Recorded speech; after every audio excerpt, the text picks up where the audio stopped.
ഓം ശാന്തി.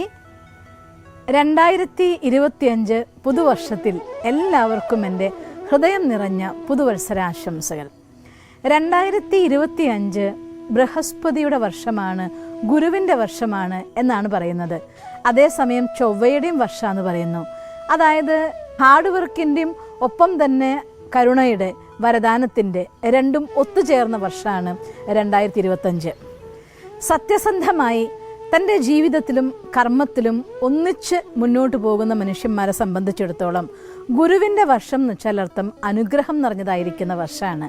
അതുകൊണ്ട് സത്യവും ധർമ്മവും നീതിയും അനുസരിച്ച് ജീവിക്കുന്നവർക്ക് ഈശ്വരൻ്റെ അനുഗ്രഹം നിറച്ചു കിട്ടുന്ന വർഷമായിരിക്കും 2025. എന്നാൽ മടിയോടുകൂടി ജീവിക്കുക, ആലസ്യത്തെ കൂട്ടുകാരാക്കുക, ഇങ്ങനെയുള്ളവരെ സംബന്ധിച്ചിടത്തോളം 2025 മാത്രമല്ല, എല്ലാ വർഷവും കുറച്ച് കഷ്ടം നിറഞ്ഞതാണ്. തീർച്ചയായിട്ടും 2025 നിങ്ങൾക്ക് കഷ്ടം നിറഞ്ഞതായിരിക്കും.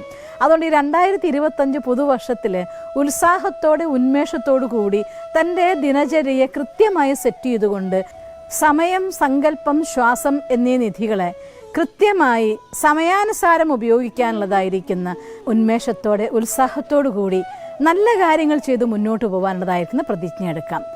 കരുണ കാണിക്കുന്നതിൽ ഒരിക്കലും കമ്പാർട്ട്മെൻ്റ് ഇല്ല. ഒരിക്കൽ കൂടെ ഞാൻ പറയുകയാണ്, സഹജീവികളോട് കരുണ കാണിക്കാതെ ജീവിക്കുന്നവരെ സംബന്ധിച്ചിടത്തോളം ഒരു കൊച്ചു പ്രാണിക്ക് നമ്മളെയെല്ലാം കൂട്ടിലടച്ച പോലെ വീട്ടിലാക്കാൻ സാധിക്കുമെന്ന് 2020 കൊറോണ സമയത്ത് നമ്മൾ കണ്ടു. അതുകൊണ്ട് ഒരിക്കൽ കൂടി പ്രകൃതി നമ്മളെ വെല്ലുവിളിക്കാൻ തുടങ്ങിക്കഴിഞ്ഞാൽ നമുക്ക് ഒന്നും ചെയ്യാൻ പറ്റാത്തൊരവസ്ഥ വരും. അതുകൊണ്ട് പ്രകൃതിയെ ആദരവോടുകൂടെ പെരുമാറാൻ, പ്രകൃതിയെ സ്നേഹിക്കാൻ, പ്രകൃതിക്ക് കരുണയും സ്നേഹവും പങ്കുവെക്കാൻ വേണ്ടിക്കൊണ്ട് ജീവിതത്തിലെ ഓരോ കർമ്മവും നമുക്ക് ശ്രേഷ്ഠമായ കർമ്മങ്ങളെ തിരഞ്ഞെടുക്കാം.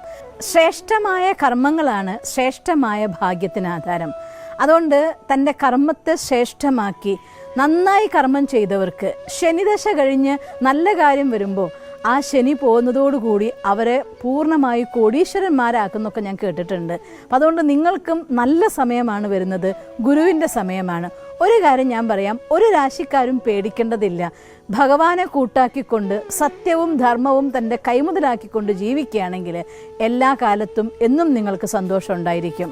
സന്തോഷവും സമാധാനവും നിറഞ്ഞ സമ്പൽ സമൃദ്ധമായിരിക്കുന്ന മനഃശക്തിയോടെ, ആരോഗ്യത്തോടെ, ശരീരവും മനസ്സും ആരോഗ്യം നിറഞ്ഞതും സമ്പൽ സമൃദ്ധവുമായൊരു ജീവിതം നിങ്ങൾക്കുണ്ടാവട്ടെ എന്ന് സർവശക്തനോട് പ്രാർത്ഥിച്ചുകൊണ്ട് ഒരിക്കൽ കൂടി എല്ലാവർക്കും എൻ്റെ happy new year. Om Shanti.